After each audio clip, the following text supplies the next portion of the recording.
ನಮಸ್ಕಾರ ವೀಕ್ಷಕರೇ, ಸುನೀತಾ ಕಿಚನ್ಗೆ ಸ್ವಾಗತ. ಇವತ್ತು ನಾನು ಬೀನ್ಸ್ ಪಲ್ಯ ಮಾಡಾಕತ್ತೀನಿ ರೀ. ಗುರೆಳ್ಳು ಸ್ವಲ್ಪ ಬಿಳಿ ಎಳ್ಳು ಹಾಕಿ ಮಾಡಿದಪ್ಪ ಅಂದ್ರೆ ಪಲ್ಯ ನಮಗೆ ಇಡಾಕ ಸಾಲಂಗಿಲ್ಲ ರೀ, ಅಷ್ಟು ಚಲೋ ಆಗ್ತೈತಿ ಪಲ್ಯ. ಈಗ ಬೀನ್ಸ್ ತೊಳೆದು ಅವನ್ನೆಲ್ಲ ಸಣ್ಣಗೆ ನಾನು ಕಟ್ ಮಾಡಿ ಇಟ್ಕೊಂಡಿನಿ ನೋಡ್ರಿ. ಹಿಂಗೆ ಕಟ್ ಮಾಡಿ ಸ್ವಲ್ಪ ಎಷ್ಟು ನಮ್ಮ ಕೈಲಿಂದ ಸಾಧ್ಯ ಆಕತ್ತಲ್ಲ ಅಷ್ಟು ಸಣ್ಣಗೇನ ಕಟ್ ಮಾಡ್ಬೇಕು ರೀ. ಕಟ್ ಮಾಡಿ ಫಸ್ಟಿಗೆ ನಾವು ಗುರೆಳ್ಳು ಬಿಳಿ ಎಳ್ಳು ಹುರ್ಕೊಳ್ಳೋಣ ರೀ. ಸಣ್ಣ ಗ್ಯಾಸ್ ಮೇಲೆ ಇಟ್ಟು 2 ಗುರೆಳ್ಳು ಬಿಳಿ ಎಳ್ಳು ನಾವು ಹಾಕಿ ಸಣ್ಣ ಗ್ಯಾಸ್ ಮೇಲೆ ಹುರ್ಕೊಂಡ್ರೆ ಒಂದು ಚಟಪಟ ಅನ್ಬೇಕ್ರವ ಗುರೆಳ್ಳು ಇವು ಬಿಳಿ ಎಳ್ಳು ಅಲ್ಲಿವರೆಗೆ ಹುರ್ಕೊಂಡ್ರೆ ಅದ್ರಾಗನೇ ಈಗ ಸ್ವಲ್ಪ ಈಗ ನೋಡಿ ಚಟಪಟ ಸಿಡಿಯಾಕತ್ತಾರಲ್ಲ. ಈಗ ಶೇಂಗಾ ಕಾಳು ಹಾಕೊಂಡ್ರೆ ಶೇಂಗಾ ಕಾಳು ಹಾಕಿ ಮೊದಲು ಹುರಿದದ್ದು ಇದ್ದು ಅದು ಹಿಂಗೆ ನಾನು ಅವನ್ನ ಸ್ವಲ್ಪ ಅದ್ರಾಗ ಹಾಕಿದೆ ನಾನು. ಹಾಕಿ ಎಲ್ಲ ಆರಿದ್ದಿಂದ ಇಷ್ಟ ಸಣ್ಣಗೆ ನಾವು ಮಿಕ್ಸಿ ಮಾಡ್ಕೊಂಬರ್ಬೇಕು. ಸಣ್ಣಗೆ ಅಂದ್ರೆ ಪೂರ್ತಿ ಸಣ್ಣ ಇಲ್ಲ, ಅಗಲಚಗಳು ಅಂತಾರಲ್ಲ ರೀ, ಅಗಲಚಗಳು ಮಿಕ್ಸಿ ಮಾಡ್ಕೊಂಬರ್ಬೇಕು. ಈಗೇನು ಅದ ತೆವ್ಯಾಗ ನಾವೇನು ಗುರೆಳ್ಳು ಬಿಳಿ ಎಳ್ಳು ಹುರ್ಕೊಂಡಿದ್ದಿಲ್ಲ ಅದ್ರಾಗನೇ ಬೀನ್ಸ್ ಏನು ಕಟ್ ಮಾಡಿ ಇಟ್ಕೊಂಡಿದ್ದಿಲ್ಲ ಅವನ್ನ ಬೀನ್ಸ್ ಹಾಕೊಂಡ್ರೆ ಬೀನ್ಸು ಸ್ವಲ್ಪ ನೀರಿನ ಅಂಶ ಹೋಗೋ ಮಟ್ಟ ಹಂಗೆ ಹುರ್ಕೊಂಡು ಆಮೇಲೆ ಸ್ವಲ್ಪ ಎಣ್ಣೆ ಹಾಕಿ ಅವನು ಈಗ ಫ್ರೈ ಮಾಡಾಕತ್ತೀನಿ ನೋಡ್ರಿ. ಎಣ್ಣೆಗನ ಹುರ್ಕೋಬೇಕ್ರಿ. ಈಗ ಹುರಿದವ್ರಲ್ಲ ಅಷ್ಟು ಹುರಿದ್ರೆ ಸಾಕು. ಈಗ ಅವನೊಂದು ಪ್ಲೇಟ್ನಾಗ ತೆಗೆದ್ಕ್ಯಾರ ಹೊಳ್ಳಿ ಅದ ಕಡಾವಂಗಿ ಒಳಗೆ ಈಗ ಅದನ್ನು ಪಲ್ಯ ನಾವು ಒಗ್ಗರಣೆ ಹಾಕೊಂಡ್ರಿ.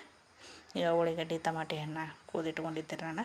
ಉಳ್ಳಾಗಡ್ಡಿ ಟಮಾಟೆ ಹಣ್ಣು ಈಗ ಅದ್ರಾಗ ಹಾಕಿ ಎಣ್ಣೆಗೆ ಹಾಕಿ ಫ್ರೈ ಮಾಡಾಕತ್ತೀನಿ ನೋಡ್ರಿ ನಾನು. ಎರಡು ಸ್ವಲ್ಪ ಮೆತ್ತಗಾಗೋವರೆಗೆ ಫ್ರೈ ಮಾಡೋಣ್ರಿ. ಫ್ರೈ ಮಾಡ್ಕ್ಯಾರ ಈಗ ಅದ್ರಾಗ ಸ್ವಲ್ಪ ಕೆರ್ಬೇವು ಹಾಕತ್ತೀನಿ ರೀ. ಕೆರ್ಬೇವನ್ನು ಅದ್ರಾಗನ ಫ್ರೈ ಮಾಡೋಣ್ರಿ. ಈಗ ಫ್ರೈ ಮಾಡಿ ಅದ್ರಾಗ ಅರಿಶಿನ ಉಪ್ಪು ಖಾರ ಎಲ್ಲ ಹಾಕಿ ಮತ್ತೊಳ್ಳಿ ಫ್ರೈ ಮಾಡ್ಕೊಂಡ್ರಿ. ಈಗೇನು ಬಿಳಿ ಎಳ್ಳು ಶೇಂಗಾ ಕಾಳು ಸ್ವಲ್ಪ ಗುರೆಳ್ಳು ಹಾಕಿ ನಾನು ಮಿಕ್ಸಿ ಮಾಡಿ ಇಟ್ಕೊಂಡಿನಲ್ಲ ರೀ, ಹಂಗೆ ಮಿಕ್ಸಿ ಮಾಡಿ ಪೌಡ್ರ ಒಮ್ಮೆ ಮಾಡಿ ಇಟ್ಕೊಂಡಿವಿ ಅಂದ್ರೆ ನಾವು ಬದ್ನಿಕಾಯಿ ಪಲ್ಯ ಮಾಡಿದ್ರೆ ಹಿಂಗೆ ಚೌಳಿಕಾಯಿ ಪಲ್ಯ ಬೀನ್ಸ್ ಪಲ್ಯ ಮಾಡಿದ್ವಿ ಅಂದ್ರೆ ಮ್ಯಾಲೆ ಒಂದೊಂದು ಚಮಚ 2 ಚಮಚ ಹಾಕಿದ್ರೆ ಪಲ್ಯ ಅಗದಿ ಬೆಸ್ಟ್ ಆಗ್ತದೆ ರೀ. ಹಂಗೊಮ್ಮೆ ಪೌಡ್ರ್ ಮಾಡಿ 3 ಕುದಿಸಿ ಪೌಡ್ರ್ ಮಾಡಿ ಇಟ್ಟುವರೆ ಈಗ ಪಲ್ಯ ಒಗ್ಗರಣೆ ಹಾಕಿದೆ ನೋಡ್ರಿ ನಾನು. ಉಪ್ಪು ಖಾರ ಅರಿಶಿನ ಎಲ್ಲ ಹಾಕಿ ಫ್ರೈ ಮಾಡಿದಾದ್ಮೇಲೆ ಈಗ ಅದ್ರೊಳಗೆ ಈಗ ಬೀನ್ಸ್ ಏನು ಹುರಿದಿಟ್ಕೊಂಡಿದ್ದಿರಲ್ಲ ಅದೇ ಈಗ ಬೀನ್ಸ್ ಹಾಕಿದ್ದೀನಿ ರೀ ನಾನು. ಬೀನ್ಸ್ ಹಾಕಿ ಈಗ ಎಲ್ಲ ಮಿಕ್ಸ್ ಮಾಡಿ ಇದೇಗೇನು ಪೌಡ್ರ್ ಮಾಡಿ ಇಟ್ಕೊಂಡಿದ್ದಿರಲ್ಲ ಈಗ 1-2 ಚಮಚದಷ್ಟು ಅದ ಪೌಡ್ರನ್ನ ಹಾಕಕತ್ತೀನಿ ನೋಡ್ರಿ ನಾನೀಗ. ಹಾಕಿ ಅದನ್ನು ಪೂರ್ತಿ ಸರಿಯಾಗಿ ಮಿಕ್ಸ್ ಮಾಡೋಣ್ರಿ. ಮಿಕ್ಸ್ ಮಾಡಿ ಸ್ವಲ್ಪ ಅಂದ್ರೆ ಸ್ವಲ್ಪ ನೀರು ಹಾಕಿ ಕುದಿಸ್ಬೇಕು ರೀ. ಇಲ್ಲ ನೀರು ಹಾಕಲ್ದನ ಇದ್ರೂ ನಡಿತೈತಿ, ಯಾಕಂದ್ರೆ ಎಣ್ಣೆಗೆ ಫ್ರೈ ಆಗಿರ್ತಾವ್ರಲ್ಲ ಅವು. ಬಾಯಾಗ ಸ್ವಲ್ಪ ಹಸಿ ಕಚ್ ಅಂತೈತೆ ಅನ್ನೋರಿದ್ರೆ ಸ್ವಲ್ಪ ನೀರು ಹಾಕಿ 1-2 ನಿಮಿಷ ಸಣ್ಣ ಗ್ಯಾಸ್ ಮೇಲೆ ಇಟ್ಟಿವಪ್ಪ ಅಂದ್ರೆ ಪಲ್ಯ ಆಗ್ತೈತಿ. ಈಗ ರುಚಿಗೆ ತಕ್ಕಷ್ಟು ಉಪ್ಪು ಹಾಕಿದ್ದೀನಿ ನೋಡ್ರಿ ನಾನು. ಉಪ್ಪು ಹಾಕಿ ಸ್ವಲ್ಪ ನಾನು ನೀರು ಹಾಕ್ತೀನಿ ರೀ.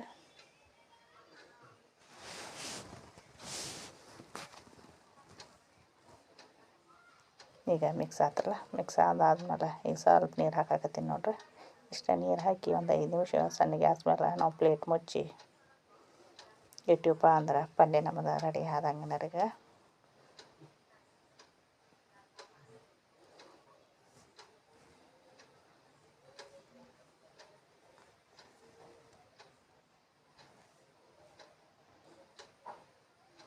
ಈಗ ಒಂದು ಪ್ಲೇಟ್ ಮುಚ್ಚಾಕತ್ತೀನಿ ನೋಡ್ರಿ ನಾನು. ಪ್ಲೇಟ್ ಮುಚ್ಚಿ 1-5 ನಿಮಿಷ ಆಗೋಣ ತೆಗಿಯೋಣ. ಈಗ ಪಲ್ಯ ರೆಡಿ ಆಗೈತೆ ನೋಡ್ರಿ ಇದು.